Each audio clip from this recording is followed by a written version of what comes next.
SJC-12482, Jeffrey S. Roberio v. Paul M. Treseler.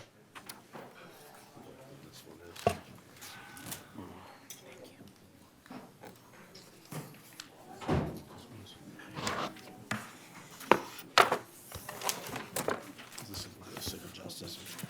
Yeah. This one, yeah.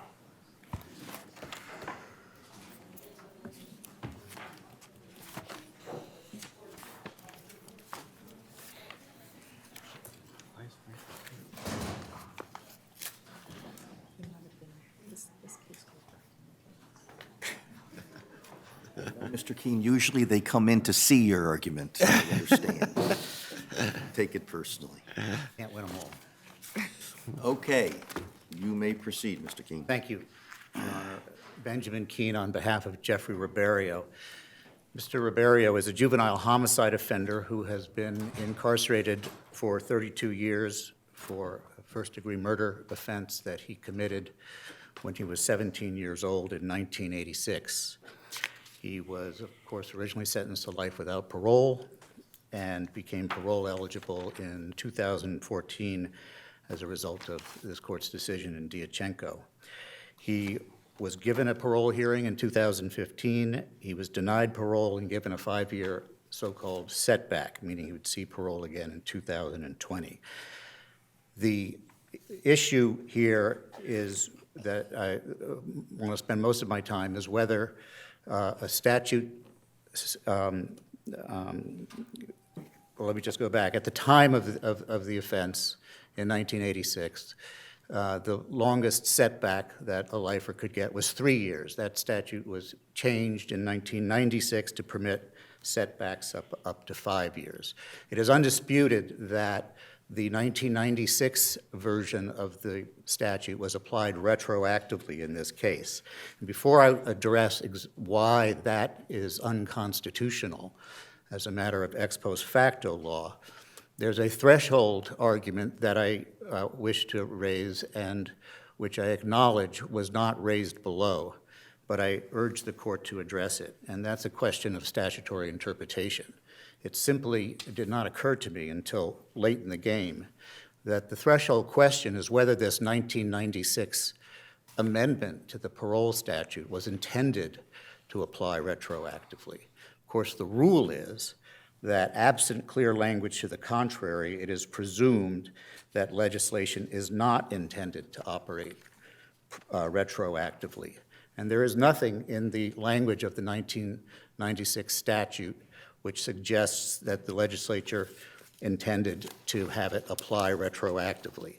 In this area of the law, where ex post facto principles are implicated and a legislative intent is unclear, this court has, in the words of Judge Kaplan, treads lightly before concluding that such a statute was intended to apply retroactively. Now, I'm having trouble remembering, but because I read it a while ago, but in the amicus brief, there's an argument, an example of a statute that was maybe from the 1960s that they actually put language into the statute that said this will apply retroactively. That's actually in my reply brief, yeah. In the 1965 amendment to the same statute, right, which had to do with changing the parole eligibility from 15 years to 20 years. Section 3 of that statute says explicitly, this shall apply both retroactively and prospectively, or words to that effect. So the legislature obviously knows how to make changes to this parole statute retroactive when it wishes to do so, and they did not do so in this case. So this, again, I'm somewhat embarrassed that I just missed this issue, which is ought to be obvious. It's obvious once you think about it, but it wasn't obvious to me until late in the game. I urge the court to reach it. It's dispositive, it's clear, it's clean, it's a pure question of law. It avoids the constitutional thicket, and that's another principle of statutory of interpretation that the court should be guided by.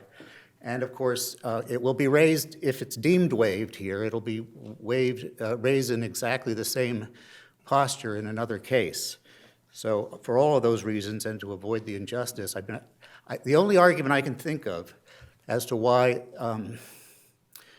the statute could be interpreted as applying retroactively is if it is deemed procedural rather than substantive. And there are cases in the amicus brief that discuss this distinction. It is implicit, however, in this area of the law where we're talking about statutory changes which prolong the length of time between parole hearings, that those are substantive. If they weren't, the whole area, the Supreme Court would not have had to wrestle with the ex post facto issue at all, because it's a clear question of statutory interpretation. And the amicus brief does talk about an analogous case from Connecticut, Johnson versus Commissioner of Correction, 258 Connecticut 804, which makes that point about substantive versus procedural. Can you, So- on the, not on the Declaration of Rights, but on the United States Constitution issue on Garner versus Jones, I mean, that, Yep. the other, I understand there's a remand, but going from 3 years to 8 years in Right. that case. So as far as the United States Constitution, what's your response to Garner versus Jones? So, well, I have two responses. One is, I think that the Supreme Court got off on the wrong foot in this area altogether, and I would urge the court to under Article 24, rule that any law that extends the allowable setback I appreciate that argument. as applied to juveniles. I appreciate that, and I know you're going to get to it. But what about the argument, does Garner versus Jones preclude your argument here? Not at all. Garner versus Jones turns on and it remands for this purpose, turns on the viability of an early review hearing. In other words, notwithstanding the fact that the law permits a longer setback, in practice, does the parole board provide an opportunity for those individuals who are able to show changed circumstances to have an earlier review hearing? And that's the issue that it was remanded on. And in this case, the evidence is undisputed that our parole board, it has the discretion under its regulations to either on its own motion or in response to a petition for reconsideration, it's called, to provide an early review hearing. And I just really want to try and understand precisely what you mean by early review, because if you look at the statistics, there's, I know we don't have a huge number, but there are times where the parole board is having the interval not be 5 years. Matter of fact, Right. a minority of them are Right. 5 years. But what you're talking about is, as you're suggesting with your client, well, what if the situation changes? What if in response to the last parole hearing, there's been some changes in behavior and programming, whether they come back earlier than the setback date? Is that that's what you mean, right? That's what I mean by that, exactly. And Garner essentially says, if it turns out that this discretion is not in fact meaningful, that changes the entire ballgame.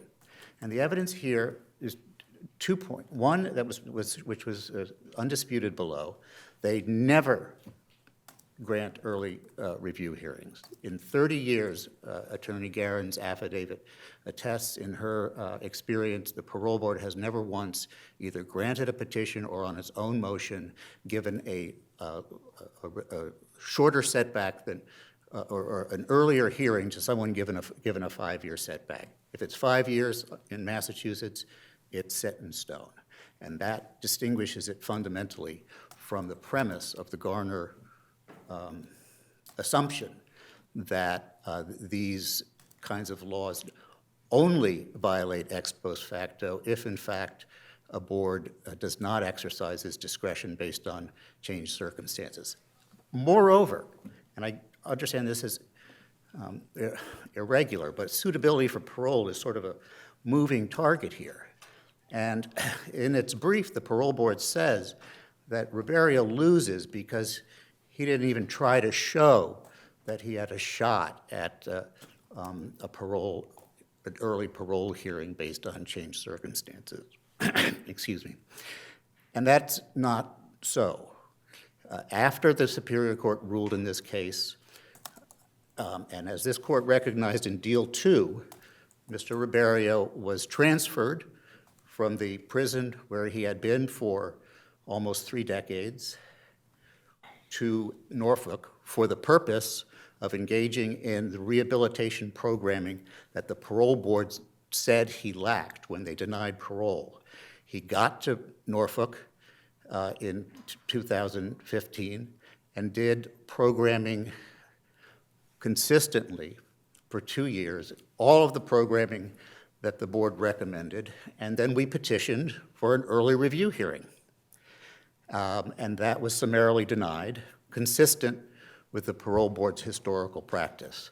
So even as applied, as the cases talk about, there is the significant risk that Mr. Roberio's time behind bars will be extended because he got more than a 3-year setback. The other major reason that there's an ex post facto violation here, even under the federal law, under the U.S. Constitution as construed by the Supreme Court, is that the primary Supreme Court case rejects the prisoner's claim based on the finding that the prisoner is a member of a class of prisoners for whom the likelihood of parole is speculative or remote. Here, we're talking about juvenile homicide offenders, and the evidence before the court below, and as the amicus brief has supplemented, and as the parole board has agreed, the chances of the cohort of which Mr. Roberio is a member of getting paroled are not remote. They get paroled. The parole board agrees that in 2014, it was 41%. The parole board agrees that the overall rate post-Diachenko 1 for juvenile lifers was 34%.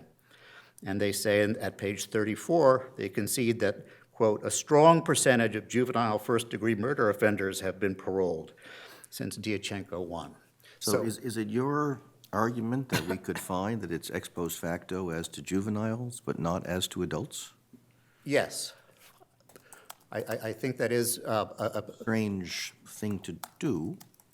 I mean, The reason I think ex post it's- facto laws are ex post facto laws, period. I think it would be, I think it's ex post facto as to everyone, but it's more obvious as to juvenile offenders because they are constitutionally different, as Miller has recognized, in respect to their prospects for reform.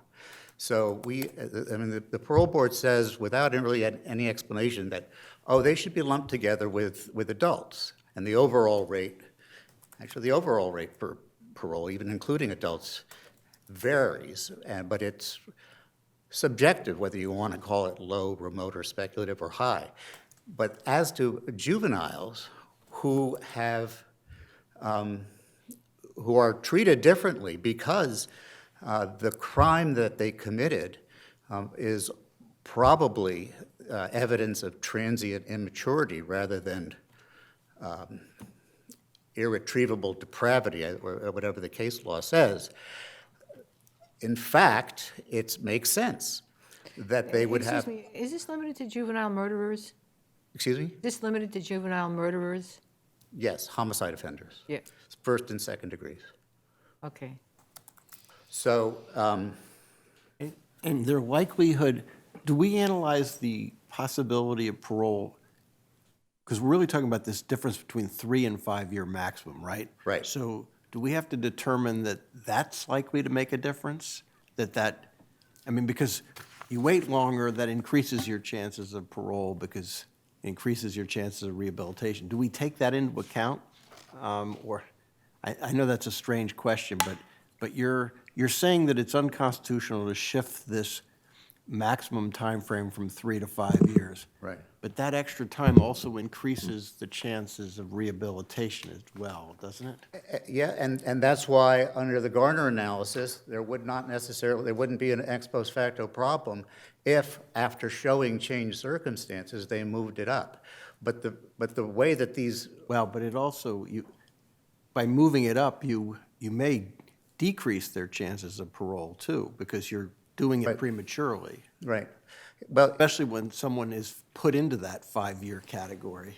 so the statistical piece of this, which the Supreme Court goes down that road, is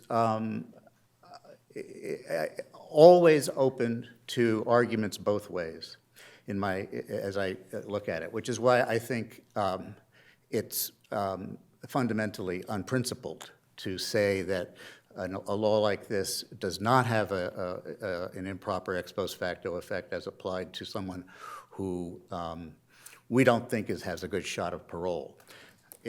I would just end here by pointing the court to the South Carolina Supreme Court, which in 2000, with respect to a statute that changed parole setbacks from 1 year to 2 years across the board, the South Carolina Supreme Court ruled under its state constitution that the right against ex post facto laws was more protective than the Supreme Court's cases in the California versus Morales and the Garner case that we've discussed. And I think that case, Jernigan, is worth looking at. Before we leave South Carolina, am I correct that that particular statute said 1 year to 2 years, period, with no opportunity for Right. any, so there was no discretion on the Right. parole board in South Carolina? Right. And there's discretion here. And our argument is it's functionally the same here because the discretion that exists on paper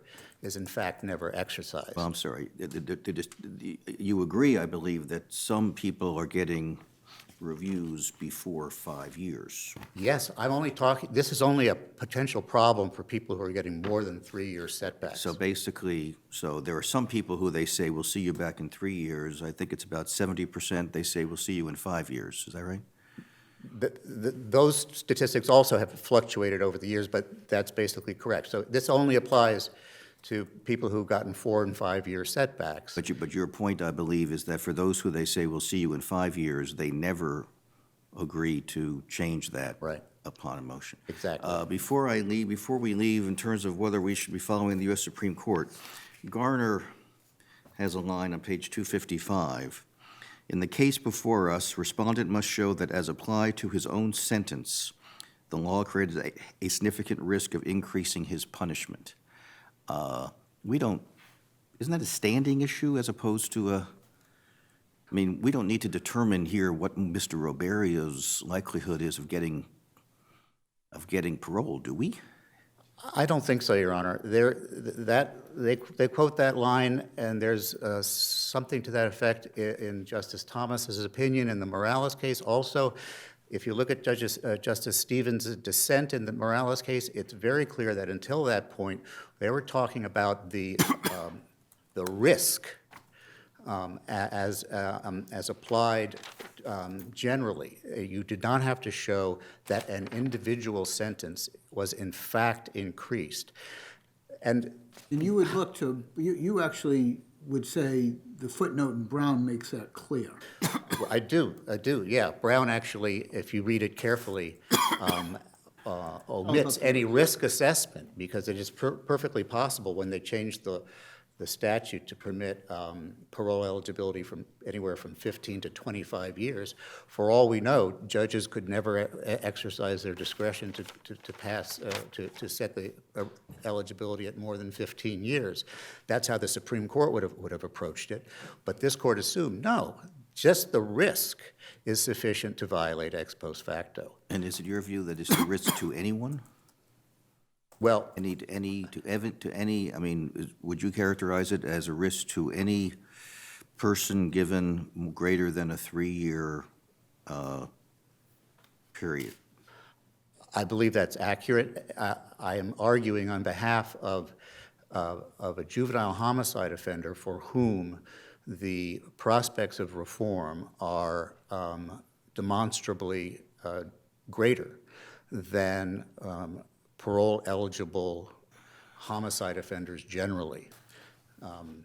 So, Okay, but it would be somewhat strange to say it's ex post facto for Roberio, but not for somebody else, because they appear to have a lesser chance of getting parole. well, I think that underscores the profound mistake of the Morales opinion, which really hinges on this supposition that because the prisoners in that case who were affected were double homicide, committed more than one murder, that their chances of ever being paroled were so remote that we can just assume that there will never be an ex post facto violation. I think that doesn't work as an operating principle for the reason that Justice Stevens discusses in his dissent. Okay, thank you. I thank the court. Mr. Landry?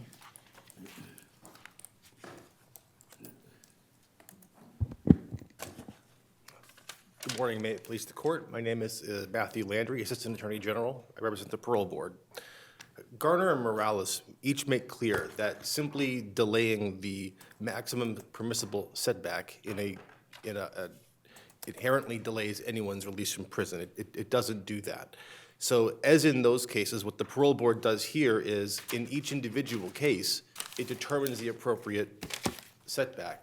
And that's tantamount to a judgment that, given where this person has been throughout their time in prison, they're eligible for parole, the board considers them for parole, and in cases where it denies parole, it essentially says that this person needs a certain period of time. It seems like, at least from what I looked at with the statistics, like Parole Board does a pretty good job with that. I think something like, 15% actually have a 5-year. So, but that's not, I think, what the argument is here. The argument here is not what the initial setback is. The argument is that somebody goes out in between that time and makes significant progress, that the Parole Board really isn't open-minded about an expedited hearing, that there's sort of an intransigence about an expedited hearing. If we were just looking at who's getting a 5-year setback, and that there's a decision being made, they're not likely to have 5 years, it would be a different case. Here it's the lack of the expedited hearing in response to what's going on with that individual. Well, I would say that the initial setback determination is the critical piece, and I understand that Your Honor's question concerns the possibility for a review at some intermediate point. I think you're doing a pretty good job on setting the setback date. Very often less than 5 years. So I would make 2 points related to the early review option. Right. The first is simply the fact that the relief is available. So, and if you're examining in the context of a facial challenge, which looks at what the statute inherently permits, the statute doesn't prevent the board from considering someone during that intervening period of time. Didn't happen here, and yet every reason to say 5 years when there'd been no effort made, and now you've got the defendant doing every bit of programming that he can possibly do. He's in minimum now. He hasn't had a disciplinary report in over 3 years. I mean, this would be the quintessential example to see whether or not there'd be an expedited hearing. Doesn't mean that he'd have to be paroled, but an expedited hearing, such that we can say that, no, there's not really a significant risk of a longer sentence because the setback is extended. Well, when the parole board determined in 2015 that this person needed 5 years, it's more than just a checklist of saying, complete these 12 courses and we'll consider you early. It's more than that. In a case where a person had done very little over almost 30 years in prison, sometimes it just takes time to be able to show that those courses have had Absolutely. Assume it was an imminently reasonable decision. It'd have 5 years. Absolutely. But even at that 3-year point, the board still could say that this person needs to show a sustained period of progress, and that it's to his credit, of course, that he's been transferred to minimum and he's taken those courses. That's clearly to his credit. You're relying on Gunner as well you should, and the whole point there is a remand to see whether there's a possibility of responding to what's going on with the individual so that there is in fact not a significant risk of a longer sentence. What I could tell Your Honor about the procedure as it's applied in each case is when a prisoner makes a motion for reconsideration or lodges an appeal within 30 days after the decision is received, those decisions are reviewed for merit. This is not a rubber stamp decision that's made. Did I read in one of the affidavits that it's happened once? I think that they pointed to one. I think the affiant's belief in that affidavit was just based on an examination of lifer decisions that are on the website. I can represent to the court that there has been at least one other one in the juvenile first-degree lifer situation. There was a setback that was reduced from 5 years to 4 just a couple of years ago on just such a motion. So I would dispute that the assertion that this never happens. Well, don't we have to rely upon the summary judgment record? Well, I understand. Yeah, we do, and I understand that is outside the record. Isn't that a problem? I mean, we're reviewing whether the judge erred, and the judge at that time, I think, said that it was undisputed that the affidavit presented, which indicated that it had never happened, had not been challenged. So the parole board, we litigated this case below as a certiorari petition, and we confined our response to the administrative record that was before the board.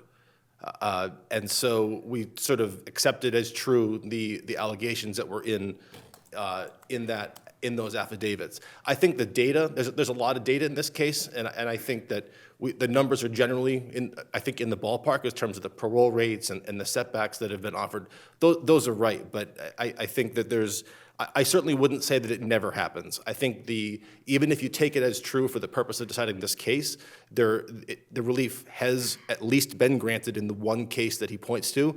I'm aware of another, as I've just said. Did we have the record in Garner? I mean, I know that Garner, they say that they talk about the possibility.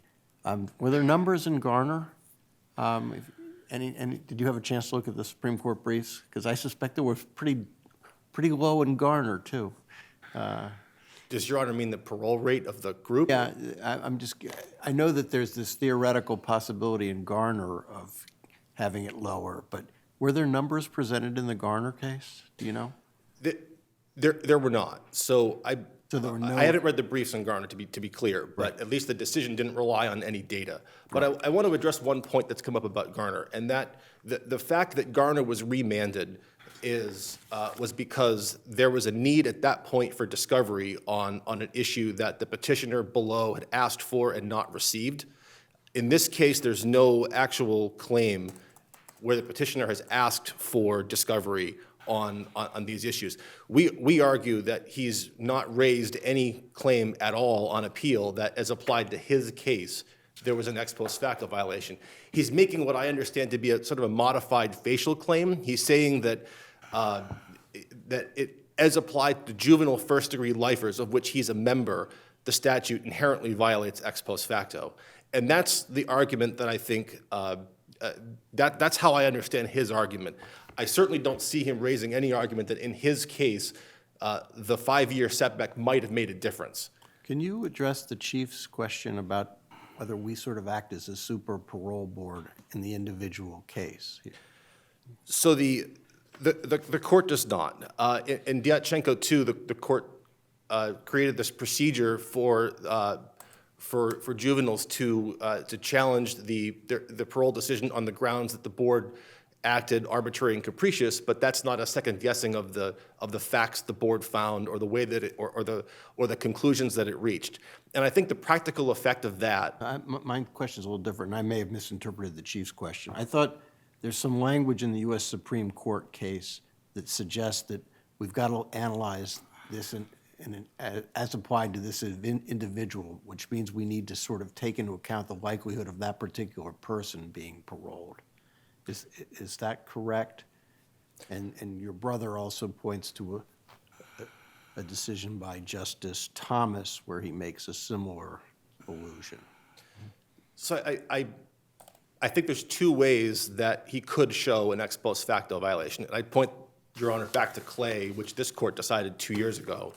So there's a facial claim which looks at whether the statute inherently risks prolonging the incarceration of the complete covered class of individuals. This section at issue addresses all lifers. It covers adults and it covers juveniles. So it's a complete, that's the full reach of the statute. So a proper facial claim would ask whether it risks increasing that class's risk in punishment. Then there's an as-applied challenge, which is unique to the specific individual that's bringing the case.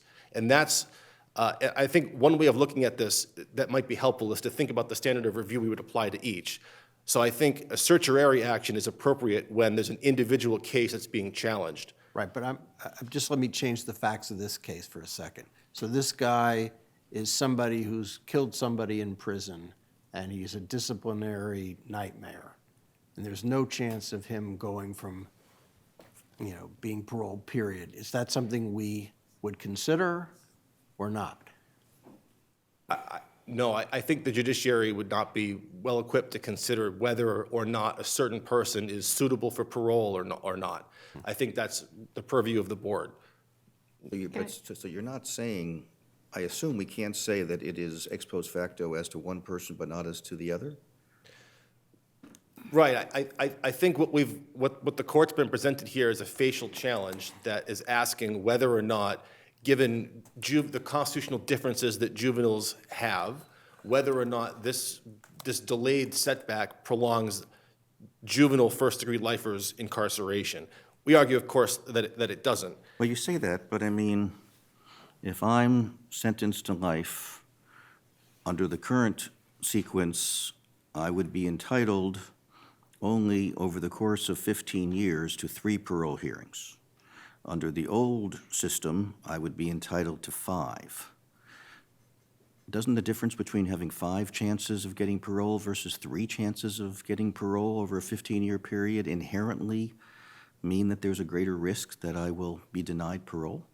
It doesn't, Your Honor, because the parole board at every opportunity is going to be assessing your suitability as well, the person's suitability as well as that person's likely suitability over the ensuing period. And so if the person at that 5-year period, take this case. So in 2020, if Mr. Roberio gets his next hearing, if he's made this type of progress, he's likely to either be paroled or get a short setback. If that's the kind of, that's the process. There's not a 5-year setback imposed on this person going forward. It doesn't necessarily follow. That's how that works. And arguably, he could end up in a position where he had a 3-year setback, wasn't long enough, ended up with another 3-year setback, whereas if he'd had a 5-year setback in the first place, he might have had enough time. Right. So you could end up having a longer setback. Correct. So the fundamental point here is that because the parole board is making the setback determinations based on the facts and circumstances of every case that comes before it, then that means that when they decide to impose a long setback, it's because that person needs that time to make up lost ground or to demonstrate rehabilitation. And so it therefore is the case, again, inherently in the statute, that there's no risk of that person's incarceration being prolonged. Well, here's my problem, and this case is a perfect example of it. Every time a person appears before the parole board has a legal obligation under Section 133A to consider carefully and thoroughly the merits of each such case, correct? Certainly. So under the old statute, every 3 years, the lifer would be entitled to a careful and thorough consideration of the merits of each case. This particular individual is doing something after 3 years that was almost certainly perhaps not foreseeable at the time that the 5-year setback was done, because at that time he had not sought any rehabilitative efforts,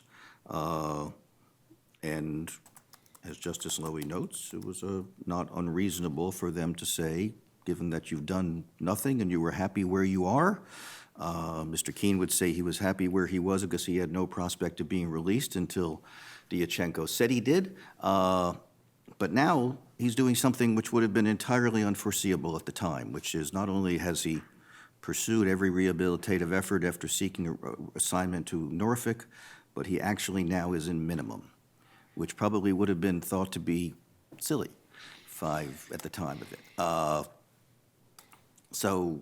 But the record indicates that he was denied, and that, at least the record before the trial judge indicates that everyone's been denied. So how do we say that it does not pose a risk of it if that person is being denied a careful and thorough consideration and is not receiving a careful and thorough consideration when the person seeks an expedited hearing?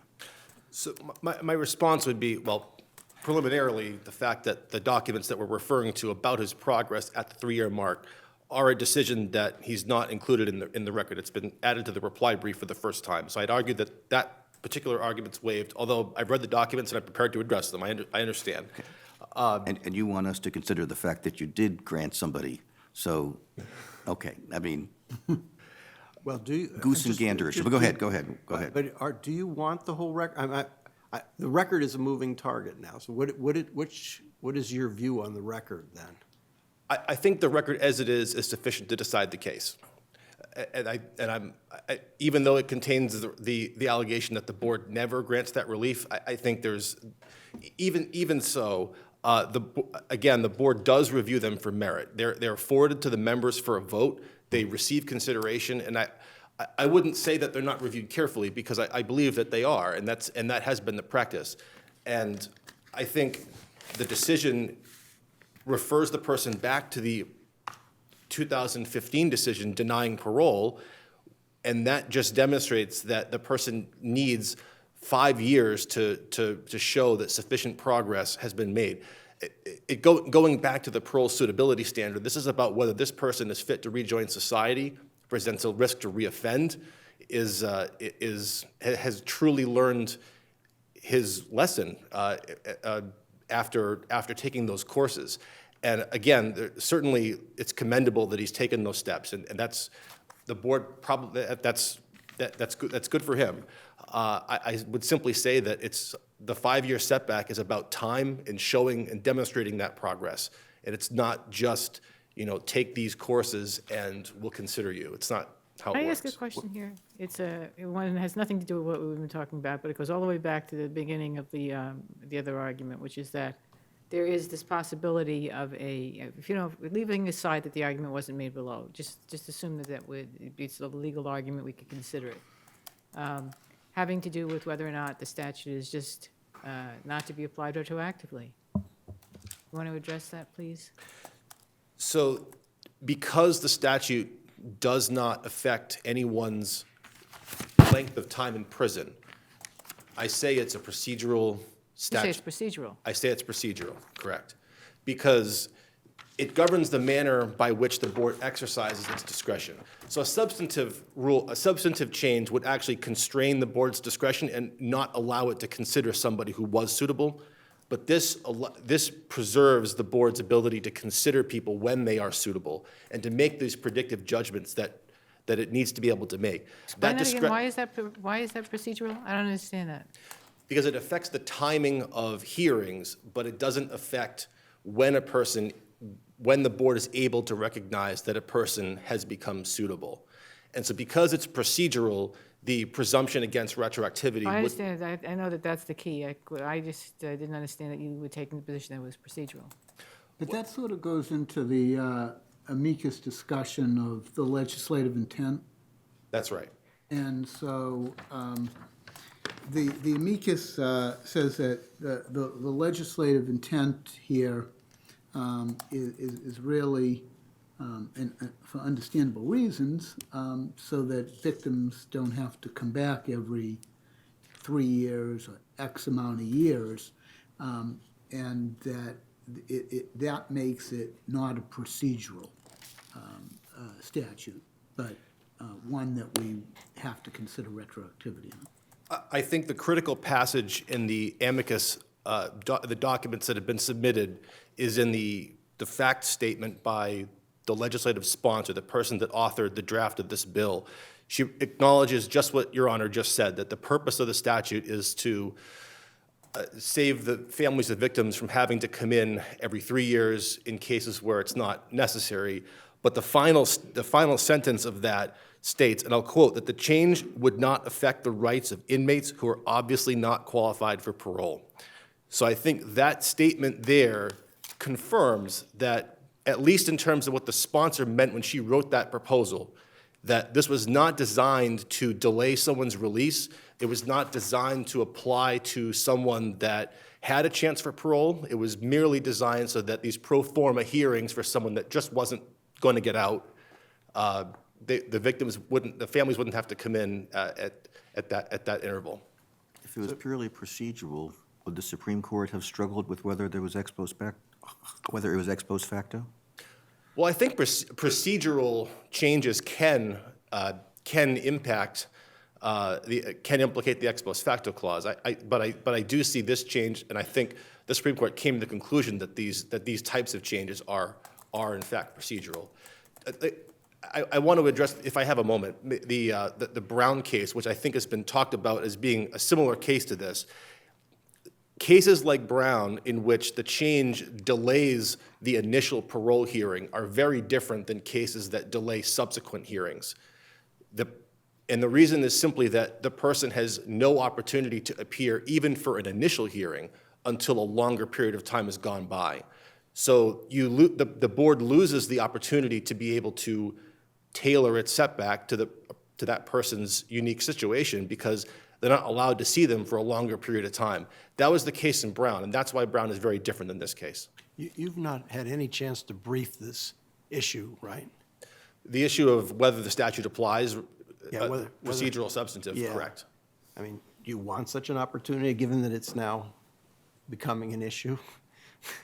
I'm happy to if the court would appreciate it. I'm also arguing that it's waived, but Right. I think it's fair to say that we will not rest on that unless we give you a chance to be heard. So if we are to consider that, we'll give you a chance to be heard, and we'll issue an order appropriately with regard to that issue.